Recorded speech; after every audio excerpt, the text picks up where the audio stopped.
Assalamualaikum warahmatullahi wabarakatuh. Semoga kita selalu dilindungi Allah Subhanahu wa taala. Amin ya rabbal alamin. Di video ini kita akan membahas tentang pendekatan pengembangan kurikulum.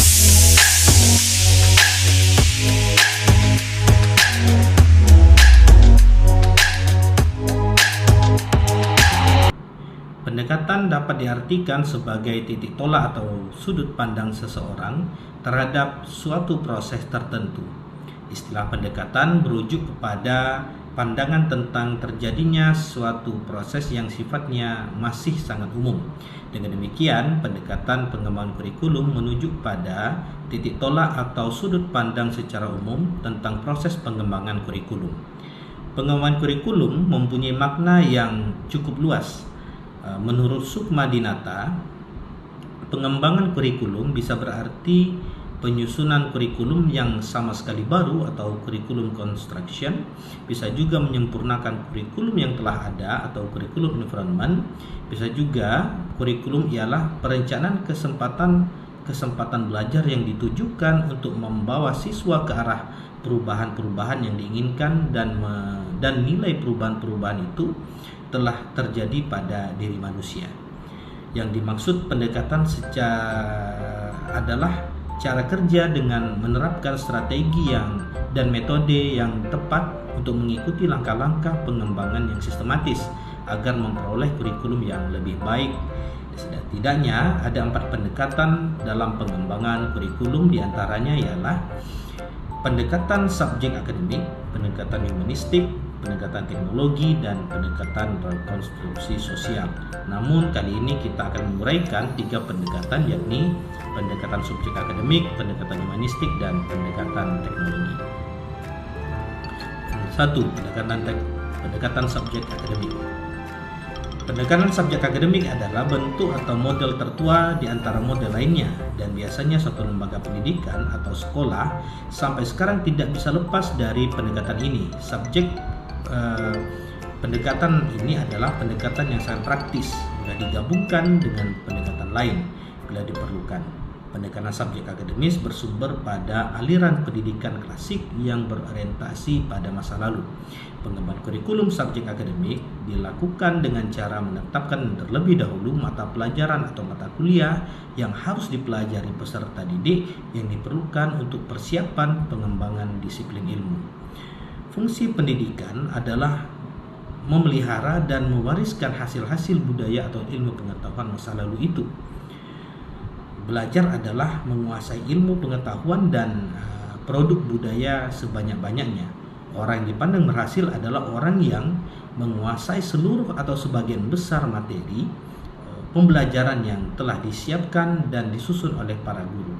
Materi pembelajaran diambil dari semua jenis disiplin ilmu pengetahuan. Para ahli bidangnya masing-masing telah mengembangkan ilmu pengetahuan yang sistematis, logis, dan terpercaya. Para pengembang kurikulum tidak perlu mengembangkan bahan ajar sendiri, tetapi hanya tinggal memilih dan bahan suatu ilmu yang telah dikembangkan oleh para ahli masing-masing, kemudian mengorganisasikan bahan tersebut secara sistematis sesuai dengan kompetensi yang diharapkan dan sesuai dengan tingkat perkembangan siswa. Dalam pendekatan subjek akademik, guru sebagai penyampai pelajaran memegang peran yang sangat penting. Guru harus menguasai seluruh bahan atau materi pelajaran yang ada dalam kurikulum. Mereka harus menjadi ahli dalam bidang-bidang studi tertentu yang diajarkan dan diampunya. Lebih dari itu, guru adalah model dari para siswanya yang disampaikan, dan segala tindakan harus menjadi bagian dari kepribadian guru yang akan diikuti dan menjadi panutan bagi siswanya. Guru adalah orang yang harus bisa dipercaya apa yang dikatakannya. Tindakannya harus dapat ditiru dan dicontoh oleh siswanya. Kurikulum subjek akademik mempunyai beberapa ciri berkenaan dengan tujuan, mode, organisasi, isi, dan evaluasi. Tujuan kurikulum subjek akademik adalah pemberian pengetahuan yang solid serta melatih para peserta didik menggunakan ide-ide dan proses penelitian. Peserta didik harus belajar menggunakan pemikiran dan dapat mengkontrol dorongan-dorongan yang lain. Lembaga pendidikan harus memberikan kesempatan pada peserta didik untuk mampu merealisasikan kemampuan mereka menguasai warisan budaya dan jika mungkin memperkayanya. Metode-metode yang paling banyak digunakan dalam kurikulum subjek akademik adalah metode ekspositori dan penyelidikan atau inquiry. Ide pemberian kepada guru lalu dielaborasi peserta didik sampai mereka kuasai. Konsep utama disusun secara sistematis dengan ilustrasi yang jelas untuk selanjutnya dikaji dalam materi disiplin ilmu yang diperoleh, dicari berbagai masalah penting, kemudian dirumuskan dan dicari cara penyelesaiannya. Organisasi isi dalam pola organisasi materi atau konsep yang dipelajari dalam suatu pelajaran dikorelasikan dengan pelajaran lainnya atau digabungkan. Organisasi bahan pelajaran tersusun dalam tema-tema pelajaran tertentu yang mencangkup materi berbagai pelajaran disiplin ilmu. Integrate kurikulum kalau di-unfaidkan masih tampak disiplin ilmu tetapi tidak integrate dan tidak kelihatan lagi disiplin ilmunya. Bahan ajar diintegrasikan dengan persoalan, kegiatan atau segi kehidupan tertentu. Lalu problem solving kurikulum, pola yang berisi topik pemecahan masalah sosial yang dihadapi dalam kehidupan dengan menggunakan pengetahuan dan keterampilan yang diperoleh dari berbagai sumber atau pelajaran atau disiplin ilmu. Lalu dievaluasi tentang kegiatan kurikulum subjek akademik menggunakan bentuk evaluasi yang bervariasi yang disesuaikan dengan tujuan dan sifat bahan pelajaran. 2. Pendekatan humanistik. Kurikulum ini berdasarkan aliran pendidikan kepribadian yang dikembangkan oleh John Dewey yang dikenal juga dengan progressive education.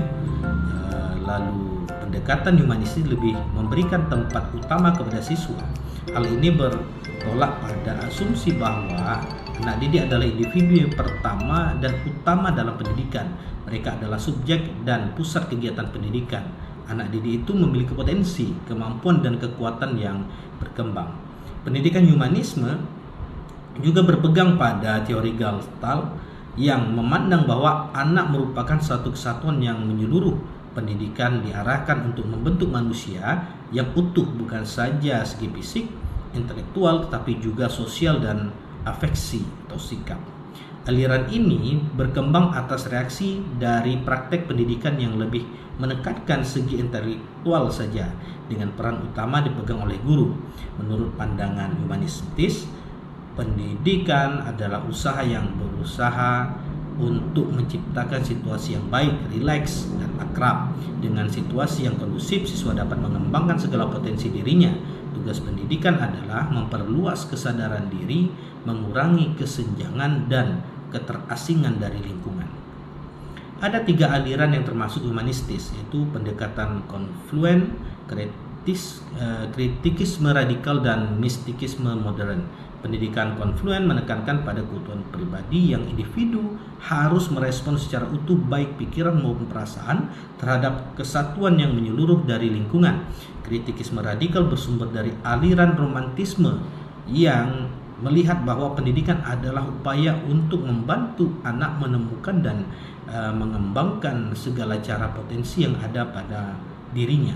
Dalam pendidikan tidak ada pemaksaan, yang ada adalah dorongan atau rangsangan untuk berkembang. Mistikisme modern adalah aliran yang menekankan, melatih dan mengembangkan kepekaan perasaan, kehalusan budi pekerti melalui sensitive training, yoga, meditasi, dan lain sebagainya. Kurikulum humanistis mempunyai beberapa karakteristik, tujuan, dan fungsi.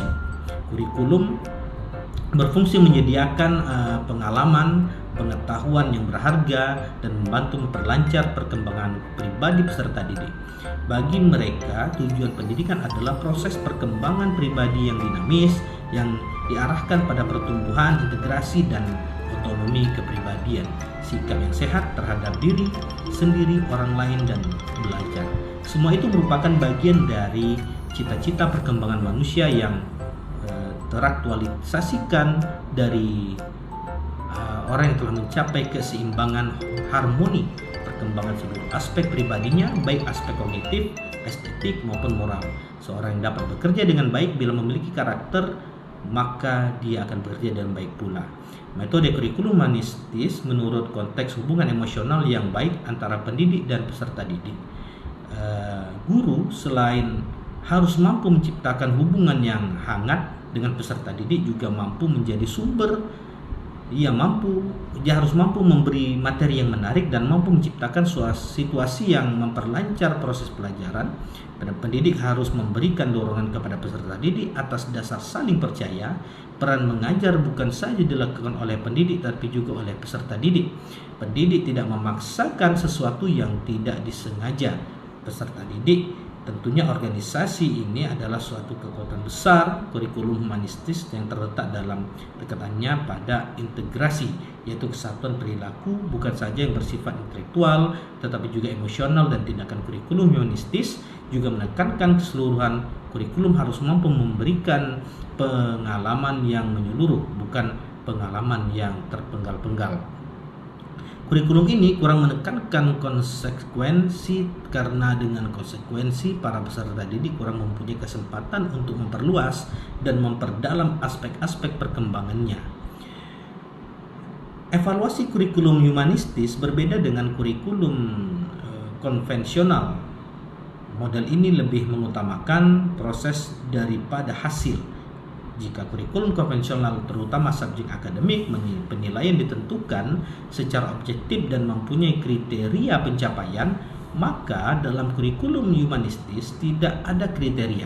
Ahli humanistis lebih tertarik dalam pertumbuhan tanpa memperhatikan tentang bagaimana pertumbuhan itu diukur atau ditemukan. Sasaran mereka adalah perkembangan anak supaya menjadi manusia yang lebih terbuka dan lebih berdiri sendiri. Kegiatan yang mereka lakukan hendaknya bermanfaat bagi peserta didik.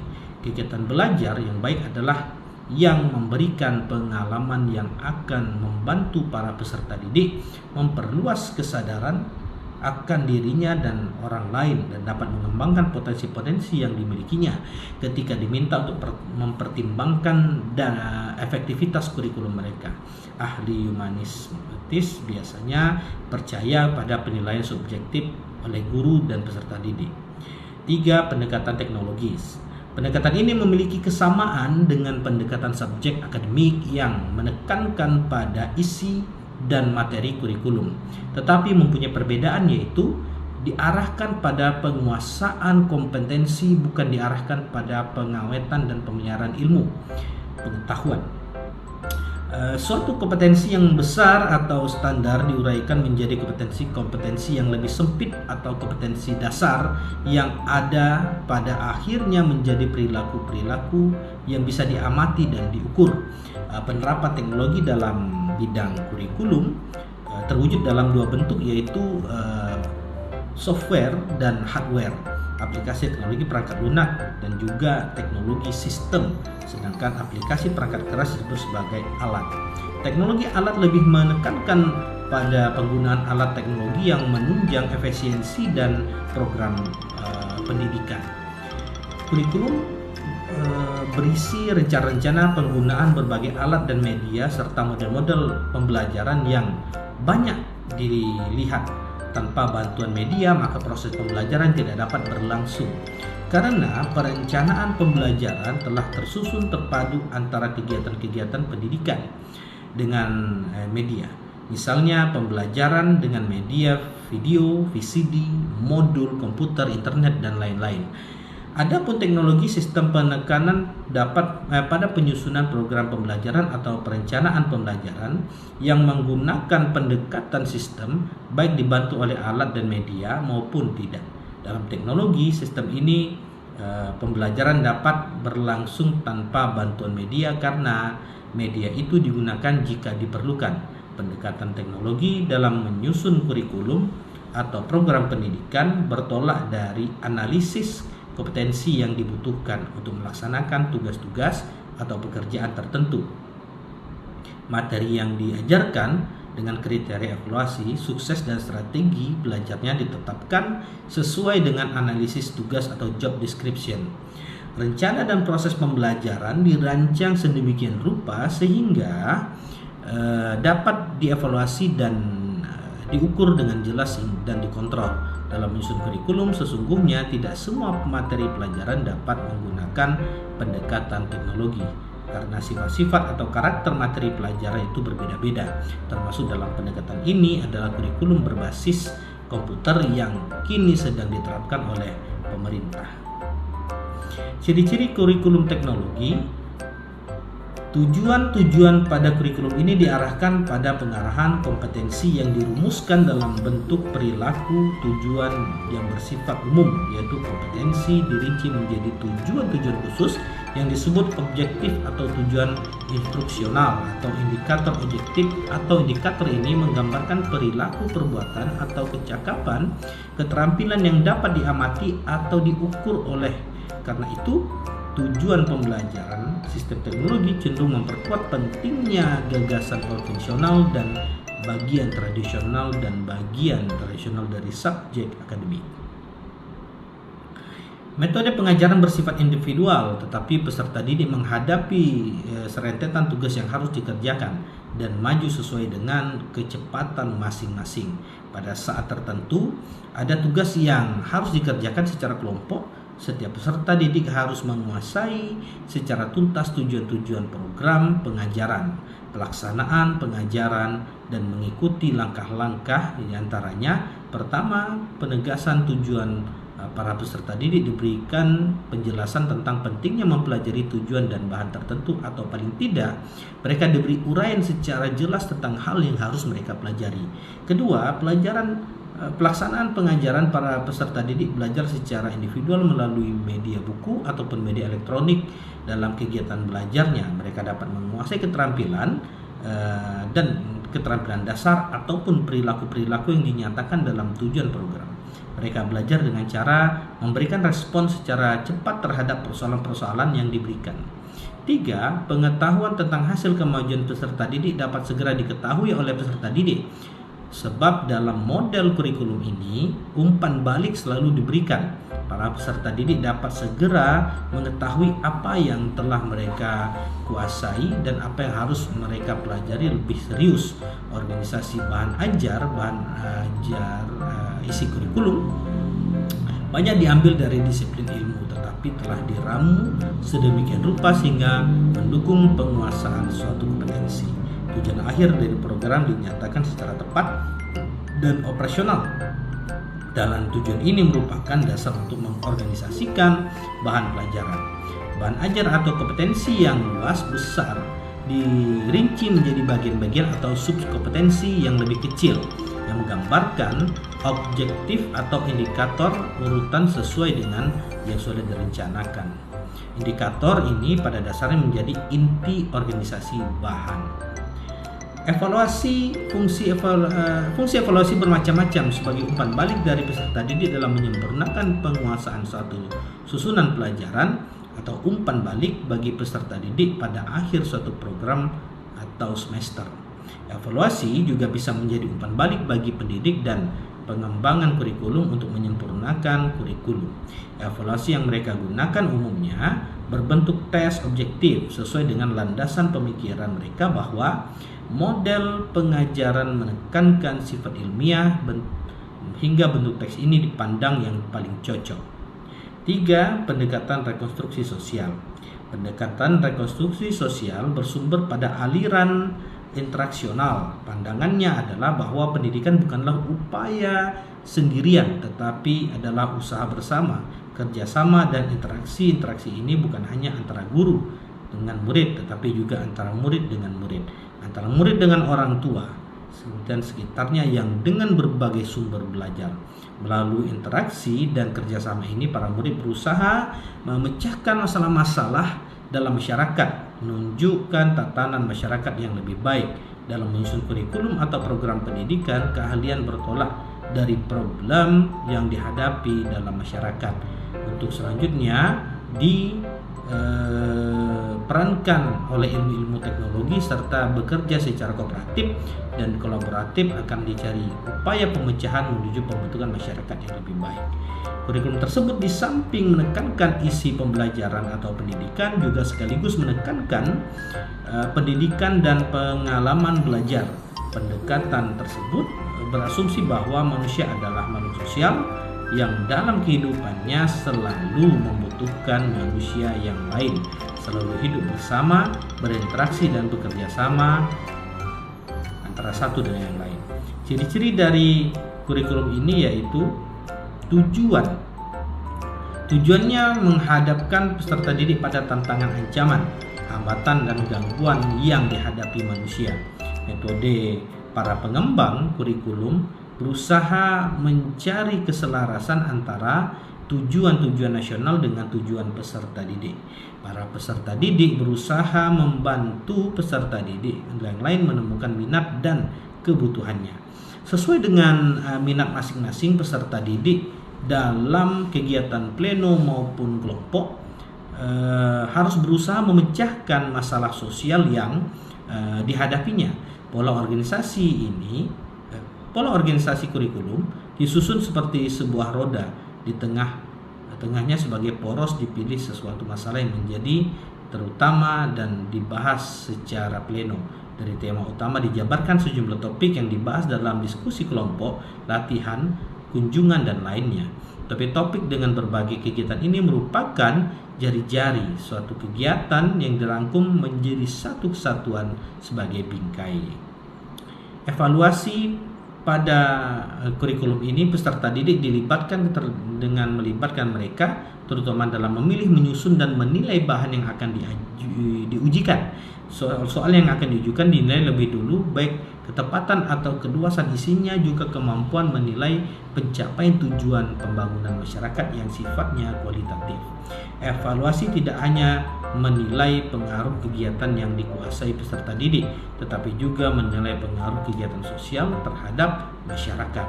Pengaruh tersebut terutama menyangkut perkembangan masyarakat dan peningkatan taraf kehidupan masyarakat. Pendekatan digunakan sebagai pandangan dalam proses melakukan pengembangan kurikulum. Setiap lembaga pendidikan pasti punya pendekatan yang berbeda sesuai dengan tujuan pendidikan yang diinginkannya. Walaupun pendidikan yang dilakukan dari pemerintah satu dengan pemerintah lainnya berbeda, artinya tiap berganti jabatan berganti pula pendekatan yang diterapkan. Setiap dasar dengan tujuan pendidikan tetaplah sama, yaitu mencerdaskan anak bangsa.